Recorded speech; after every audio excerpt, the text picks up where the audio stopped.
exclusivamente en la web. En el tiempo de restauración de la Iglesia, transmite Radio Iglesia Net.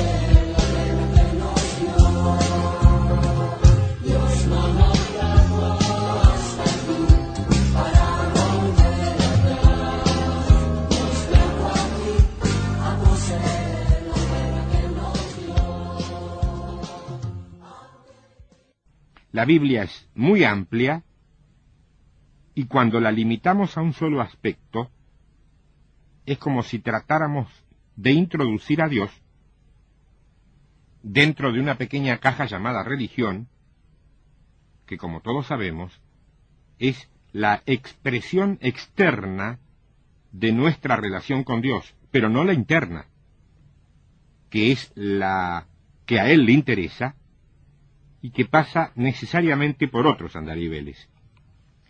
Una pequeña caja que a veces recibe otros nombres, tales como teología o doctrinas denominacionales inclusive. Pero hay un problema. Dios jamás, no entrará jamás dentro de caja alguna,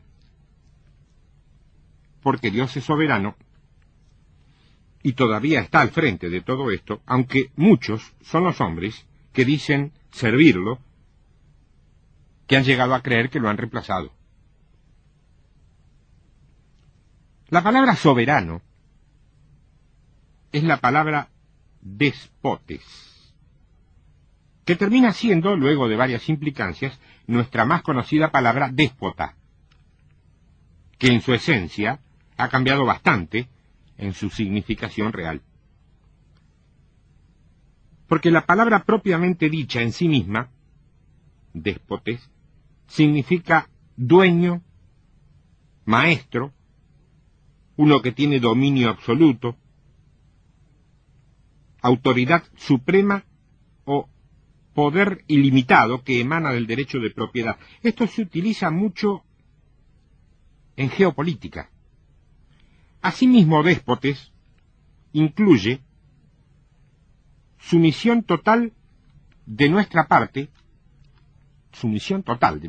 a la voluntad de Dios, no como expresión de miedo o de servidumbre humana, sino de una sumisión voluntaria y llena de gozo. Bueno, exactamente de eso es de lo que hoy quiero hablar.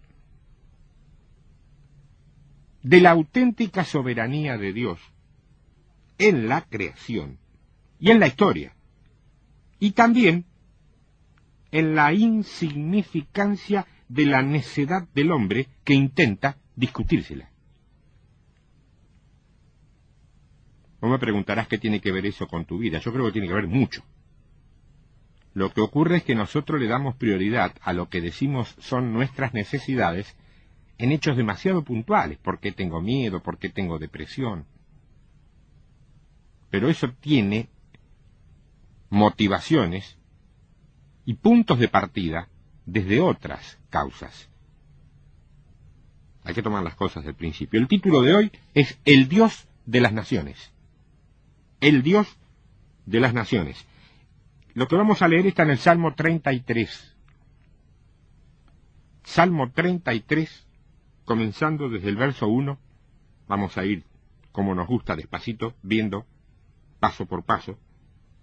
El Salmo 33, el verso 1, dice: Alegraos, oh justos, en Jehová.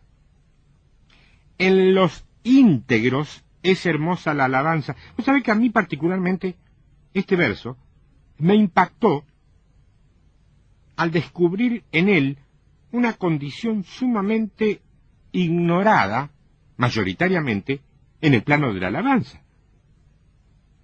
Vos viste que en nuestras iglesias generalmente nos esmeramos, nos preocupamos, nos esforzamos, nos capacitamos y hasta nos peleamos por tener la mejor alabanza.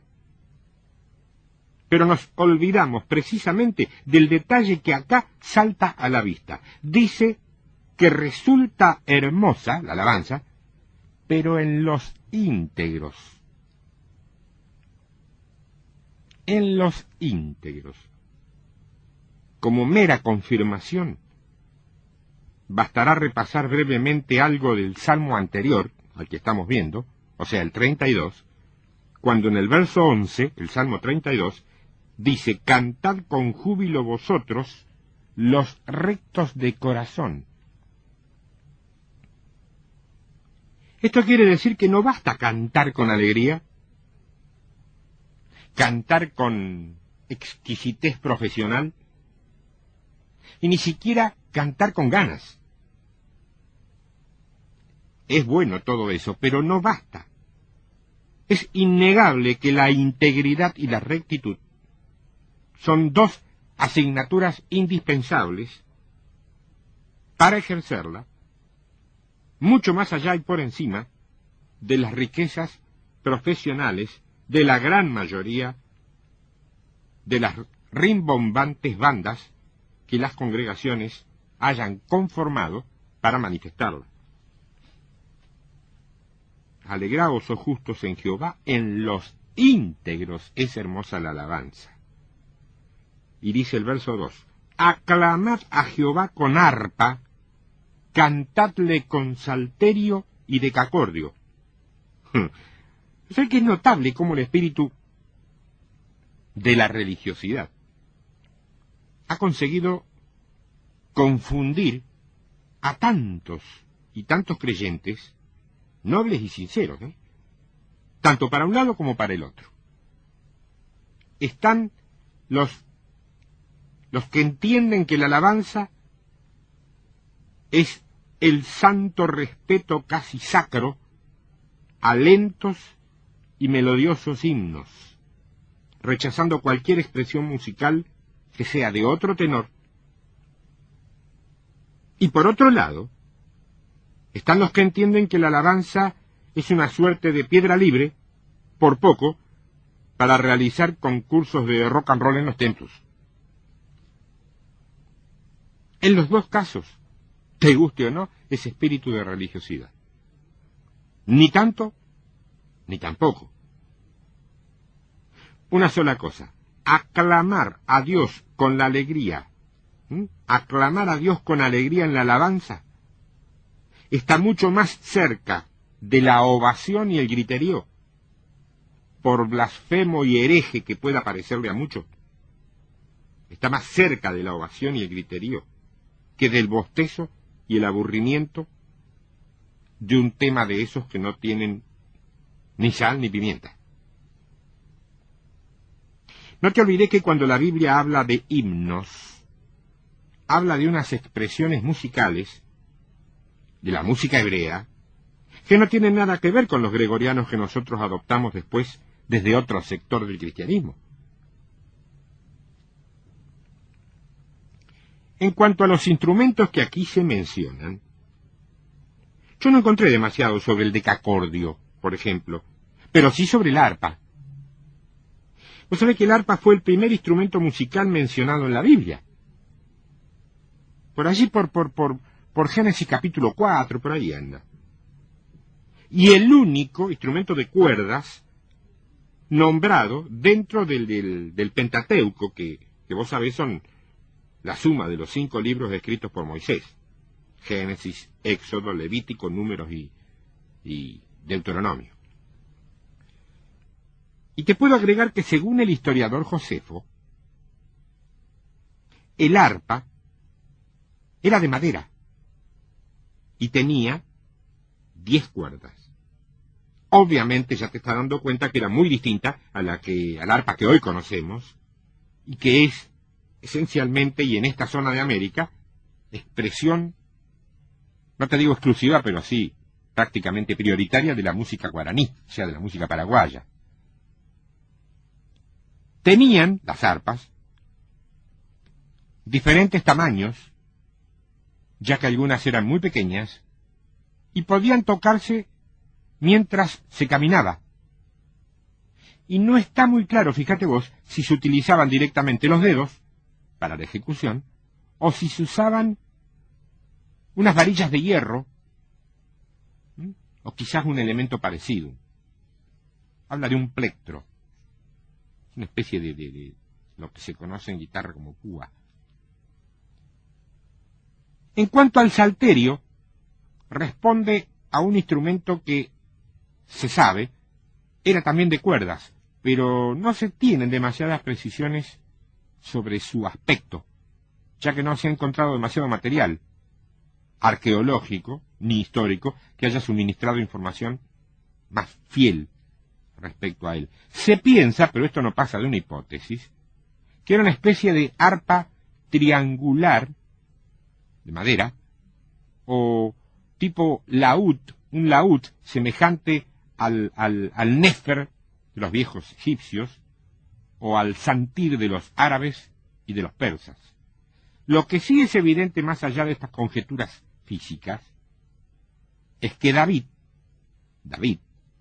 tocaba los dos instrumentos que estuvimos hablando, tanto el arpa como el salterio, y que esto último se usaba tanto en celebraciones de tipo religioso como seculares. O sea que eran instrumentos de música que podían utilizarse tanto en un culto de adoración y alabanza a Dios, como en la locura promiscua y orgiástica de las cortes paganas. Sin embargo, fíjate vos que a nadie se le ocurriría decir que eran instrumentos satánicos. Te digo esto porque a algunos todavía le parecen instrumentos satánicos las baterías o los saxofones de alguna de nuestras bandas actuales. Yo me pregunto, ¿será que nada es impuro en sí mismo, sino que es el corazón del hombre lo que lo hace impuro? Pensá. El verso 3, estamos viendo el Salmo 33, dice: cantadle cántico nuevo, hacedlo bien, tañendo con júbilo. Yo quiero que vos notéis con claridad algo muy preciso en este verso, que luego va a ser repetido en otros versos y en otros salmos. No te está diciendo canten o cantadle himno viejo, pero tampoco te está diciendo cantadle la última de Marcos Witt. Lo que te está diciendo es que tenemos que cantarle cántico nuevo. Y vos sabés que esta es una expresión, cántico nuevo, que aparece 6 veces en los Salmos, y que tiene que ver indudablemente con los cánticos espirituales de los que habla Pablo, tanto en su carta a los Efesios como en la que escribe a la iglesia de Colosas. Entonces vos decís, ¿y qué será un cántico nuevo? Mucha gente sabe, pero algunos quizá no. Tal como su nombre lo indica, un cántico nuevo es un canto nuevo, total y absolutamente nuevo. Es decir, espontánea de adoración y de alabanza, ofrecida a Dios desde lo más profundo del corazón del creyente consagrado. Un cántico nuevo es algo que nadie inventó todavía, que nadie registró y que nadie aún le cantó al Señor. Es un aporte exclusivo tuyo de adoración que vos inventás en el momento de abrir tu boca. Tanto la letra como la melodía son improvisados en el momento sin otra ayuda que la del Espíritu Santo. Y puede ser cantado en el idioma del país, el nuestro, puede ser cantado en criollo, como también puede ser cantado en lenguas, para los que hablan lenguas. En algunos lugares, a veces se lo ha llamado la atención al director de alabanza, porque se le ha dicho, con eso del cántico nuevo, la gente no podía participar de la alabanza porque la letra no estaba ni en los cancioneros ni en los himnarios. Plenitud. Son los eternos cantantes melancólicos del Dios de la tristeza. Cuando aquí está diciendo que debemos hacerlo con júbilo. ¿Es que estará prohibido el júbilo en la iglesia del Señor? El orden, pero por supuesto. Yo no estoy hablando de un desorden generalizado, o como se dice bien en criollo, un batifondo de aquel. No. Pero en aras de conservar el orden, corremos el riesgo de perder bendiciones. Por ejemplo, como la de alabar con júbilo. El verso 4. Porque recta es la palabra de Jehová. Esto quiere decir que la palabra de Dios no se dobla, ni se tuerce, por ninguna estrategia ni conveniencia humana. De esto habla cuando dice que es recta la palabra de Jehová. Y toda su obra es hecha con fidelidad. Él ama la justicia y juicio. De la misericordia de Jehová está llena la tierra. Che, qué notable, porque dice que la misericordia de Dios es lo que llena toda la tierra. La palabra que se usa aquí es la palabra chesed. C-H-E-S-E-D de dedo. Chesed. Y se traduce como amor fiel, bondad y gracia. En su momento, para recibir justicia y protección, David apeló no sólo a su propia inocencia o integridad, sino a la bondad y a la compasión de Dios.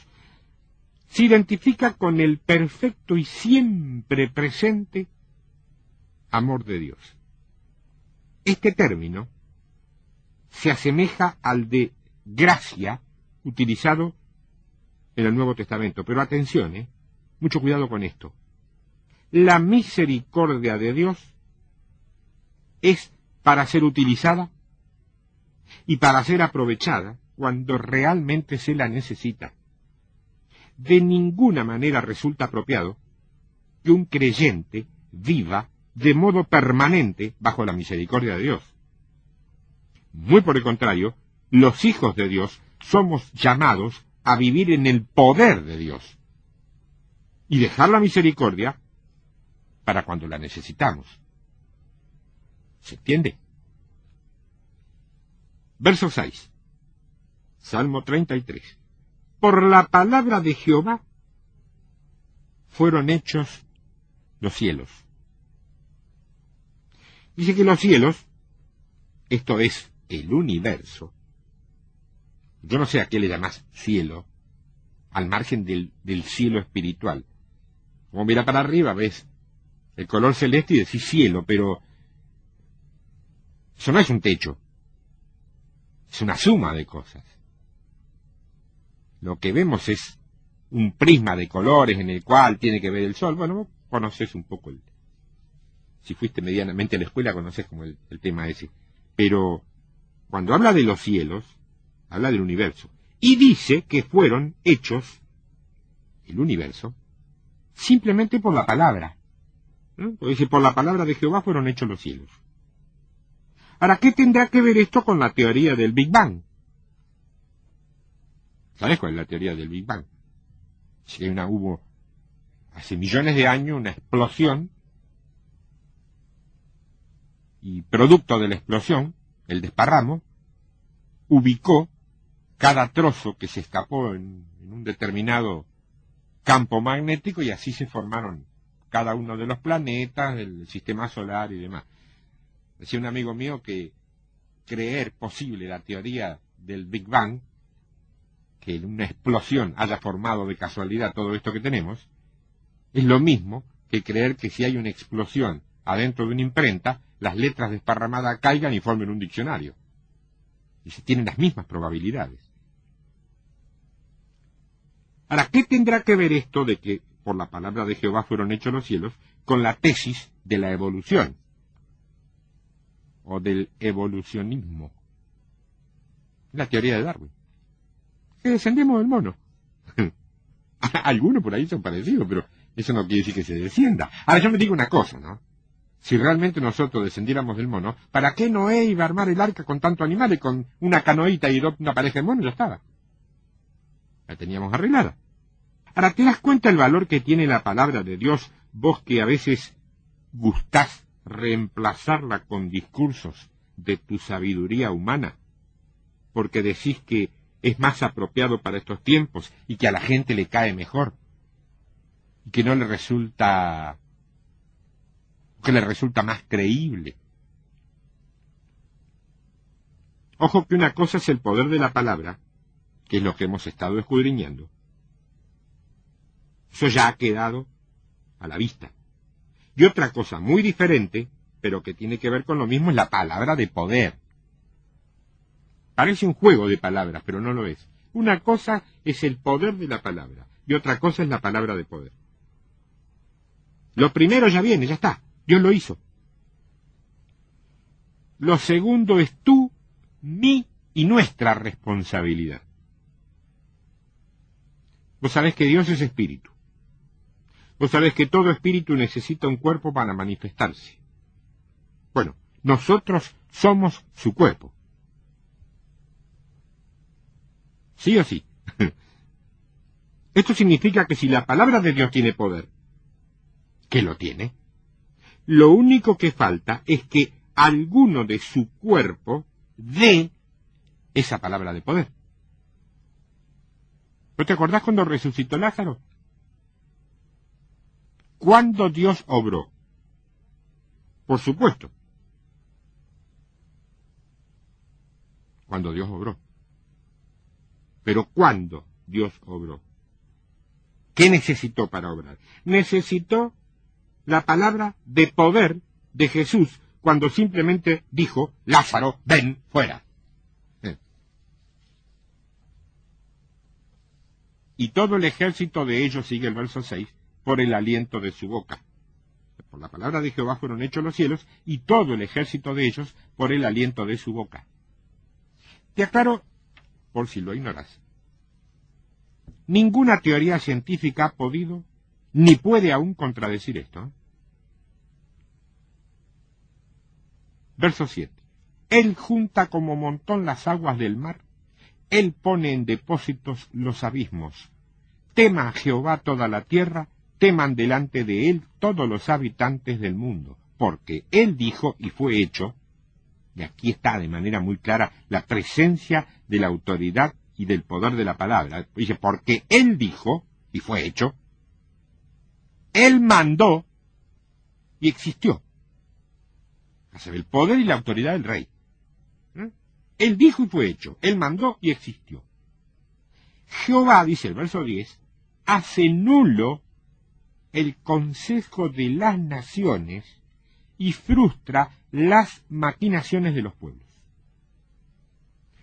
Esto es importante. Jehová hace nulo el consejo de las naciones y frustra las maquinaciones de los pueblos. A lo largo de toda la historia bíblica, esto ha sido notorio.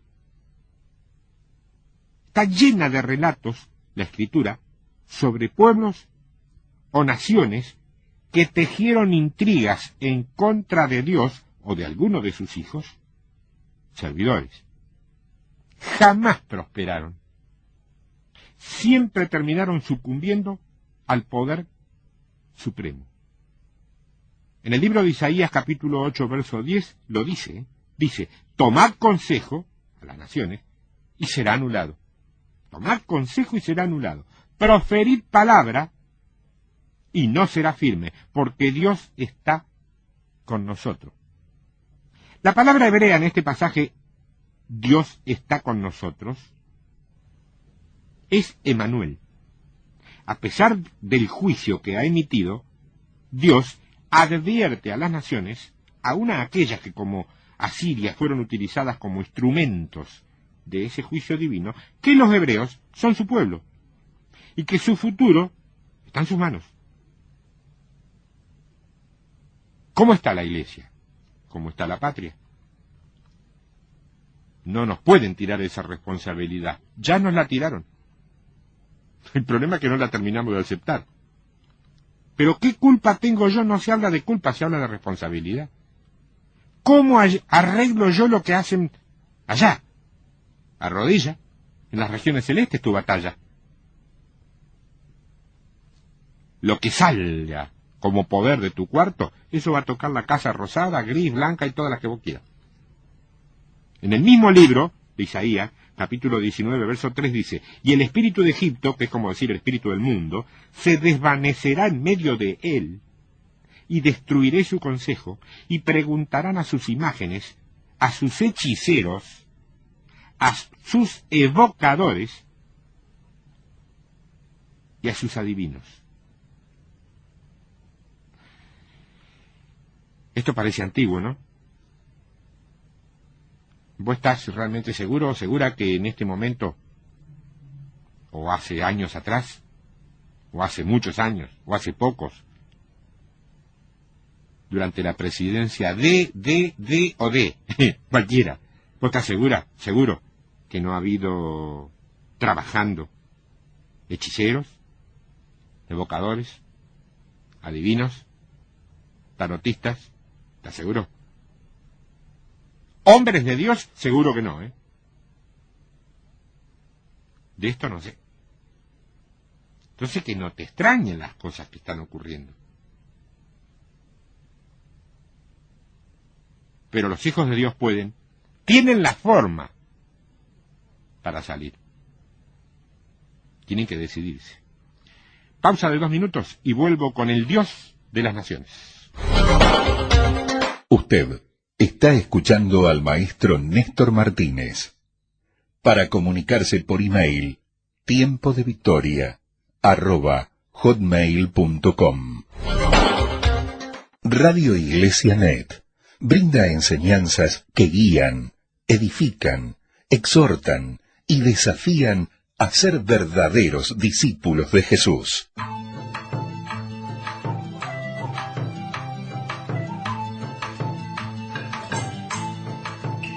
Exclusivamente por Internet y durante las 24 horas de todos los días del año. Transmite Radio Iglesia Net.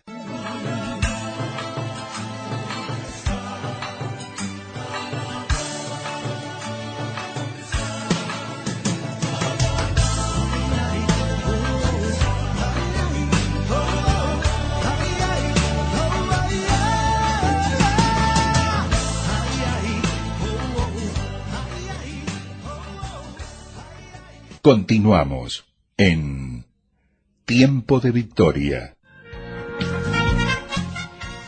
Estábamos viendo lo último que habíamos estado, este tema que se llama el Dios de las Naciones, era lo que se decía en Isaías de destruir su consejo, las imágenes, hechiceros. Eso trae a veces una respuesta por parte de este tipo de personalidades para con hijos de Dios. Entonces, ¿qué dicen? Ese hombre que predica esa palabra nos molesta. Te está predicando la palabra verdadera, ¿eh? Dice, pero está predicando esa palabra, nos molesta. Vamos a buscar la manera de hacerlo callar. Sucede, ¿eh? Sí. Efectivamente, es solo un hombre que busca repercusión o suplantar al poder existente con un poder personal, seguramente lo van a hacer callar. Pero si ese hombre ha sido levantado por el Señor y lo que está diciendo lo que Dios quiere que diga, tendrán que callarse todos, pero él va a seguir proclamando, anunciando y declarando. Cuando las naciones del mundo se unen, eso es formar consejo, lo hacen con la intención de beneficiarse de cualquier modo, la mayoría de ellos basados en la injusticia. Aunque durante un tiempo parecería ser que se salen con la suya, en algún momento esta palabra será activada. Dios hace nulo cualquier pacto de las naciones que vaya en contra de su voluntad, y mucho más si ese consejo, ese pacto, esa globalización se hace en su contra. Eso y no otra cosa es frustrar las maquinaciones de los pueblos. Por el contrario, mira lo que dice el verso 11.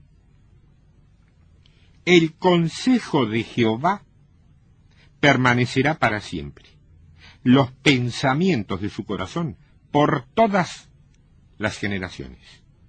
Yo no sé cómo ves vos a Dios, pero muchos no lo imaginan pensando, y mucho menos con su corazón, que equivale a decir con su alma. Pero es que Dios tiene alma. No sé. Imagen y semejanza, ¿no? En el libro de Job, capítulo 23, verso 13, sin embargo, dice que Dios sí tiene alma. Pues léelo. Verso 12 del Salmo 33. Bienaventurada la nación cuyo Dios es Jehová, el pueblo que él escogió como heredad para sí. Te voy a repetir primero estas 7 palabritas que dice en el principio. Bienaventurada la nación cuyo Dios es Jehová. Bueno, entonces, la Argentina es bienaventurada porque el Dios de la Argentina es Jehová. ¿Vos de qué me está hablando? ¿De fe en un Dios o de religión con un determinado Dios al frente? ¿De qué me está hablando? No es lo mismo, ¿eh? Es más que indudable.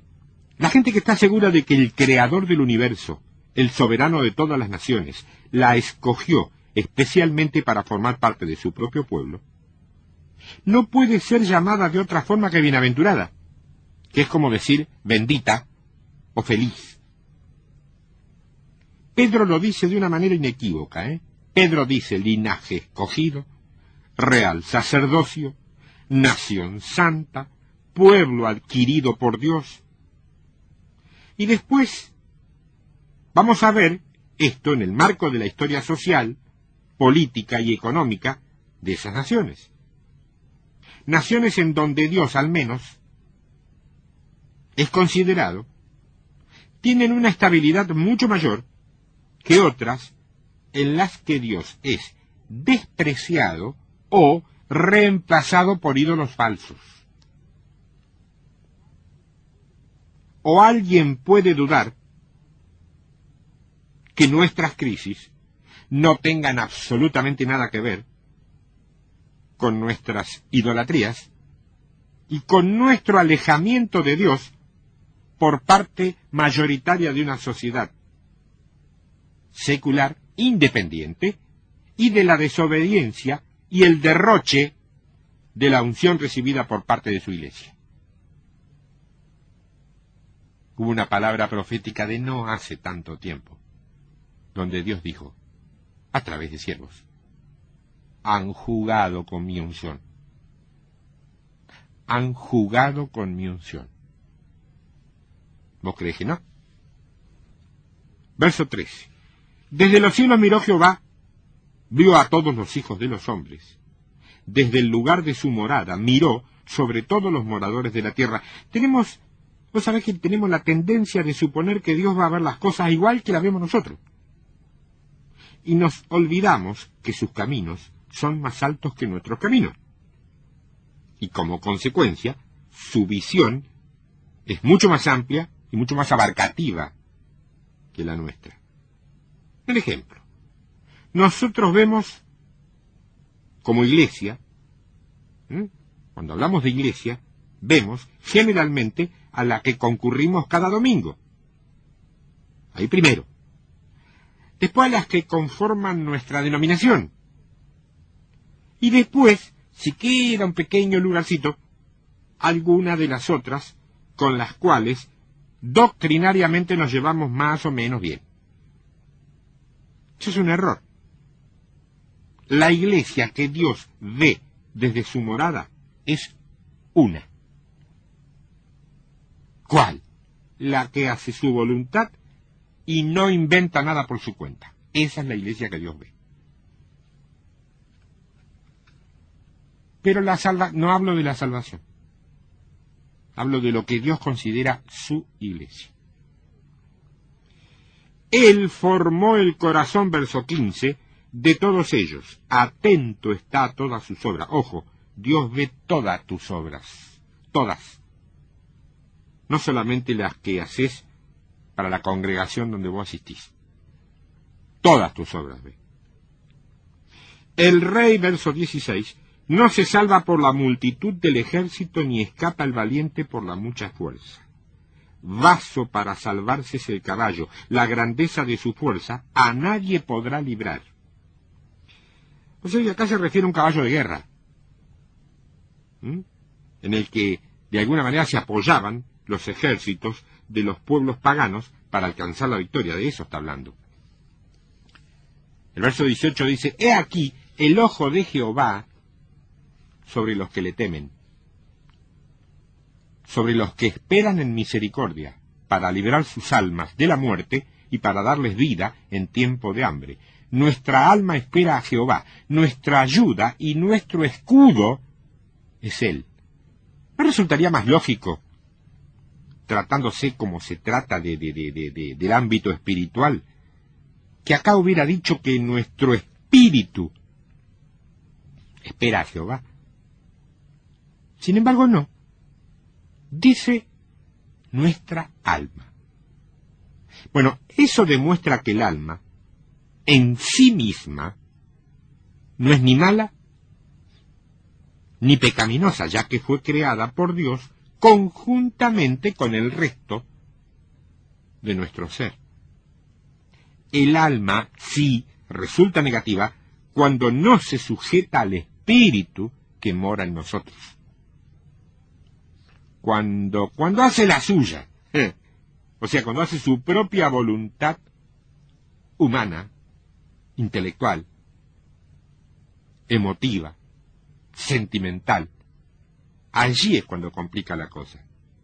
Y allí es cuando empieza a ser, nos guste o no, piedra de tropiezo. Verso 21. Por tanto, en él se alegrará nuestro corazón, porque en su santo nombre hemos confiado. Sea tu misericordia, oh Jehová, sobre nosotros, según esperamos en ti. Yo creo que no se necesita demasiada ampliación de conceptos con relación a una soberanía 100% visible en este salmo. Pregunto, ¿vos creés de verdad que Dios es soberano? No me contestéis apurada ni apurado, ni me contestéis con formalidades ni religiosidades como a veces hacemos en los templos, más que para dar una respuesta para que nadie diga que no abrimos la boca. Pregunto de nuevo, ¿vos creés de verdad que Dios es soberano? ¿No se habrá hecho a favor de una moda sobre los estudios de guerra espiritual una promoción exagerada del poder del enemigo, que en algún momento nos haya hecho dudar sobre si esa soberanía es tan real y tan auténtica? Digo porque hay trabajos de guerra espiritual que son de alimento, información y ayuda al pueblo de Dios. Y hay otros que son verdaderas páginas publicitarias del infierno. Ahora, si vos verdaderamente crees que Dios es soberano, vas a tener que creer lo que viene ahora. Lo que viene ahora. Porque, entre otras cosas, es la respuesta de un Dios soberano a la pregunta de un hombre como vos o como yo. Hombre genérico, puede ser mujer, lo que está escuchando. Tal cual se la podríamos formular hoy mismo cualquiera de nosotros a Dios, y Él nos va a dar esta respuesta que le da al profeta. Está en el libro de Habacuc, dice que vos leés todos los días, libro de Habacuc, capítulo 1, primero el verso 2. Dice, Habacuc 1, 2. ¿Hasta cuándo, oh Jehová, clamaré y no oirás? Y daré voces a ti a causa de la violencia y no salvarás. Pregunto, ¿cuánta iglesia nacional y mundial está hoy por hoy clamando sinceramente por estas cosas? ¿Es la violencia en cualquiera de sus acepciones algo desconocido dentro del pueblo de Dios o, por el contrario, nuestro pueblo tiene que vivir en contacto directo con la violencia? Verso 3, Habacuc, capítulo 1. ¿Por qué me haces ver iniquidad y haces que vea molestia? Destrucción y violencia están delante de mí, pleito y contienda se levantan. Yo creo que esta queja tiene que ver con algo que todavía hoy muchos no han entendido. Se nos ha formado y hasta forjado con el amor mal entendido como argumento en un evangelio romántico donde todo es color de rosa, donde las maldades y barbaridades del mundo no existen ni se ven. Y eso no es así por una simple razón, porque nunca lo fue. Nunca lo fue. O te olvidas de aquellos hermanos nuestros en la fe que murieron en los circos romanos, o los otros que fueron azotados, aserrados, dice la Biblia, cortados con sierra y quemados por aquella violencia antigua. El pleito y la contienda es sólo patrimonio de un mundo cruel e incrédulo, o también tiene sus manifestaciones dentro del pueblo de Dios. Es de fondo lo que te estoy preguntando, lo que te estoy planteando. Por lo cual, verso 4, Habacuc 1, por lo cual la ley es debilitada y el juicio no sale según la verdad. Por cuanto el impío asedia al justo, por eso sale torcida la justicia. Ah, mirá. ¿Quién de nosotros no clamó al menos por una vez de la misma manera en que Habacuc lo hace en esta oración? ¿Qué rodillas o qué gargantas no se habrán desgarrado en un clamor de justicia como este? Fíjate que la gravedad y el peso de la preocupación de Habacuc eran una gran carga para él. Otros profetas, caso Nahum, Zacarías, también hacen referencia a sus profecías como una carga pesada para llevar y difícil para una nación que ha fallado. El grito, fíjate, parece ser el mismo. ¿Por qué Dios permitiría tanta violencia? El Salmo 13, versos 1 y 2, muestra a David diciendo, ¿hasta cuándo, Jehová? ¿Me olvidarás para siempre? ¿Hasta cuándo esconderás tu rostro de mí?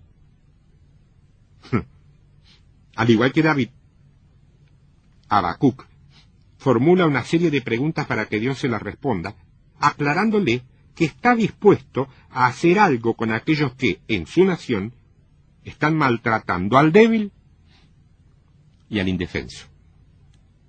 Es como si se le imputara a Dios tener, cierta pasividad para permitir que continúen esos abusos. Entonces dice que sale torcida la justicia.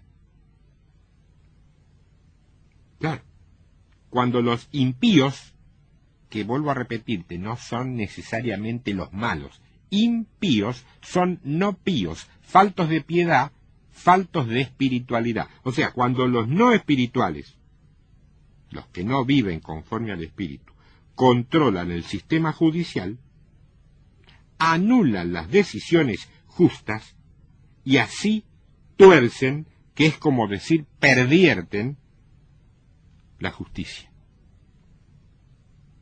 ¿Cuál será la respuesta de Dios? Pregunto, ¿tendrá acaso Dios una respuesta? Sí que la tiene. Dios siempre tiene una respuesta. Y es verdadera, ¿eh? Mira, la da en el verso 5.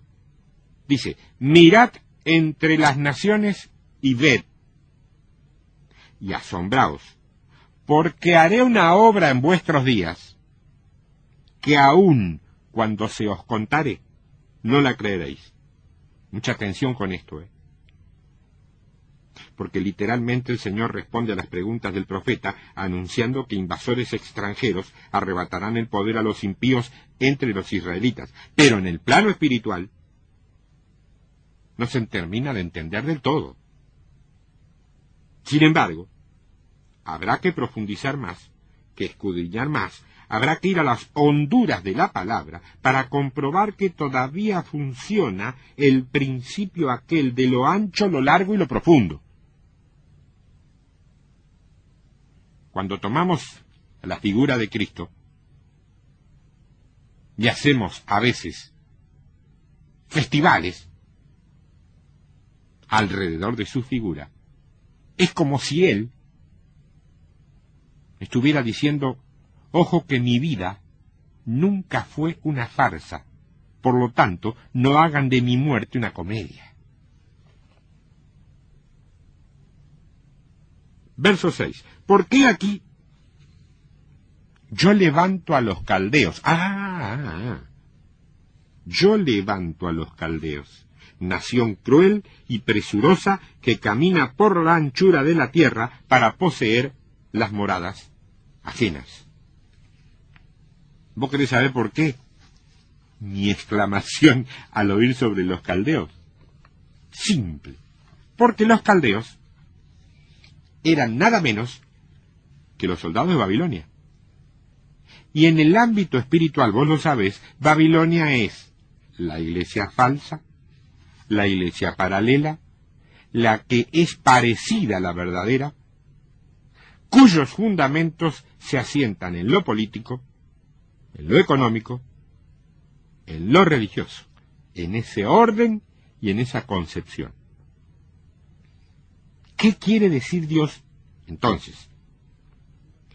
Que ha sido tanta, pero tanta la indiferencia, la apatía, la dejadez y la corrupción incluso por parte de su pueblo liderando su iglesia, que Él ha terminado por permitirle a Babilonia que temporariamente tome control. Esto, naturalmente, podrá terminarse el día que valientes hijos suyos, fieles y de corazón recto, con integridad suma, echen al usurpador y devuelvan lo legítimo a su legítimo dueño. ¿Nunca te preguntaste por qué esa gente, mucha, gracias a Dios, mucha, que vos conocés, llena de unción, llena de amor, llena de servicio, llena de todos los ingredientes que bíblica e históricamente han estado llenos los hijos de Dios, no están necesariamente en los primeros niveles de lo que hoy se considera como el movimiento cristiano fuerte? ¿Y por qué a veces algunos de los que están no tienen la misma unción, el servicio, o la entrega, o el amor? Pues sí, pero ¿por qué? ¿No será por esto? Mira cómo la define él mismo, Habacuc, a Babilonia. El verso 7 dice, formidable es y terrible, de ella misma procede su justicia y su dignidad. Esto es muy importante porque la justicia de la iglesia babilónica procede de sí misma. ¿Qué quiere decir? De sus propias reglas, de sus propios estatutos, de sus propias ordenanzas internas, denominacionales quizá, no necesariamente de Dios, al que invocan permanentemente, pero ignorándolo al momento de tomar decisiones importantes, confiando mucho más en sus propias sabidurías humanas que en lo que Él diga. Son los únicos responsables, entonces, por sus acciones, ya que no deben su poder a nadie. Verso 8. Sus caballos serán más ligeros que leopardos y más feroces que lobos nocturnos, y sus jinetes se multiplicarán. Vendrán de lejos sus jinetes, y volarán como águilas que se apresuran a devorar. Caballos ligeros, dice acá. Tremenda fuerza. Mirá cómo lo define Jeremías, en el capítulo 4, verso 13. Dice, he aquí que subía como nube, y su carro como torbellino, más ligeros con sus caballos que las águilas. ¡Ay de nosotros, porque entregados somos a despojo! Sigue diciendo Habacuc en el verso 9, toda ella vendrá a la presa, el terror va delante de ella y recogerá cautivos como arena. Dice que el terror va delante de ella. Esto significa que el ejército se mueve sin cesar hacia adelante, arrastrando todo lo que encuentra a su paso. Escarnecerá a los reyes, verso 10, y de los príncipes hará burla, se reirá de toda fortaleza y levantará terraplén y la tomará. Luego pasará como el huracán y ofenderá atribuyendo su fuerza a su Dios. Literalmente pasará como un huracán. Eso dice. Lo cual indica que el invasor arrasará la tierra sin dejar nada en pie. Y dice que su Dios es su fuerza. ¿Pero cuál es su Dios? ¿Es el mismo que el tuyo, que el mío? Porque mi Dios, que creo, tengo la certeza, estoy convencido, tengo la convicción, que es tu Dios también, es el Dios de las naciones, el que hace justicia en las naciones. Yo me pregunto entonces, ¿a dónde está tu duda? ¿A dónde está tu temblor? Tu miedo quizá, por lo que viene en el futuro, por lo que viene, en el que es tu país o, si vos lo querés, el país en el cual estás como embajador del reino de los cielos. ¿Por qué el temor? ¿No es tu Dios el Dios de las naciones?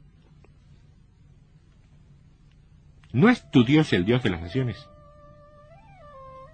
¿No ha dicho que Él hará trizas cualquier consejo de esas naciones? ¿Por qué decís inapelablemente, y no, este es el mundo de la globalización? Vamos a tener que adecuarnos a la globalización, incluso como iglesia. ¿Quién dijo eso? La iglesia va a dar los pasos que Dios, que Cristo, su cabeza, le diga que tiene que dar. No los pasos que los consejos de las naciones le sugieran o la presionen a dar. ¿Por qué? Porque la iglesia es libre. Y pero hermano, no lo parece porque estamos en la religión. Confundimos iglesia con religión. ¿No es estar en Cristo tener libertad? ¿Y por qué muchos viven, desde que entraron en Cristo, en esclavitud? De unos o de otros, no interesa, pero en esclavitud. Pero es fácil decir que dependemos de Cristo porque entonces hacemos lo que queremos. Sí, mucha gente ha hecho eso. Estoy de acuerdo. Pero yo te voy a decir una cosa. Yo puedo decir, dependo de mi Señor Jesucristo. Y vos podés pensar que es una argucia mía para hacer lo que se me da la gana. Pero ¿sabes una cosa? Yo tengo que pensar que Dios conoce mi corazón. Y si lo que te digo es una forma de tapar otra cosa, Dios lo sabe. Pero si lo que te digo es cierto, Dios lo sabe. Y si vos me criticás porque creés que lo que yo digo no es así, y es verdad, Dios lo sabe, vos tenés razón y yo me caigo. Pero si vos me criticás porque lo que yo digo no es así, y Dios sabe que sí es así, y Él me acompaña, y el equivocado sos vos, vos te caes. Porque Dios es justo. Porque a Él no le interesan posiciones, cargos, prestigios, famas. No le interesan. A nosotros nos interesan esas cosas. A Él no. No es divertida la vida del creyente, ¿eh? Porque si el creyente está cumpliendo con la voluntad de Dios, de 10 en 8 le toca caminar solo. Y de esas 8, elevada a 10, 9 3/4, con una oposición tremenda. Porque el grueso humano todavía se siente molesto, fastidiado, picoteado, confrontado, conmovido y desestructurado cuando se le predica el evangelio de la cruz. No un evangelio diet, conformista, religioso, estructural. No. Cuando se le predica el evangelio de la cruz, duele, molesta, confronta a uno mismo, ¿eh? ¿Pero qué quiere que le haga si ese es el evangelio? Lo otro, apenas una paupérrima imitación babilónica que por muchos años, quizá, engañó a mucho, pero no a los que somos, y te cuento y te integro, hijos del Dios de las naciones. En la semana, correo electrónico tiempodevictoria@hotmail.com, y si querés engancharme en internet, iglesia.net.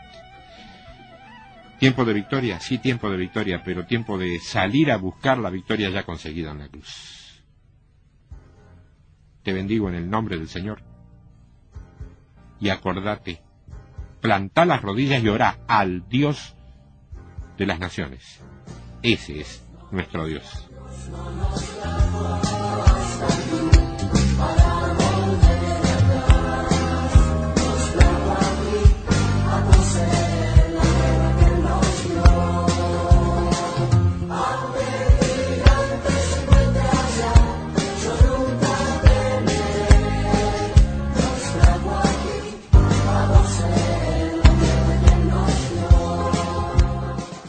Exclusivamente por Internet y durante las 24 horas de todos los días del año. Transmite Radio Iglesia Net.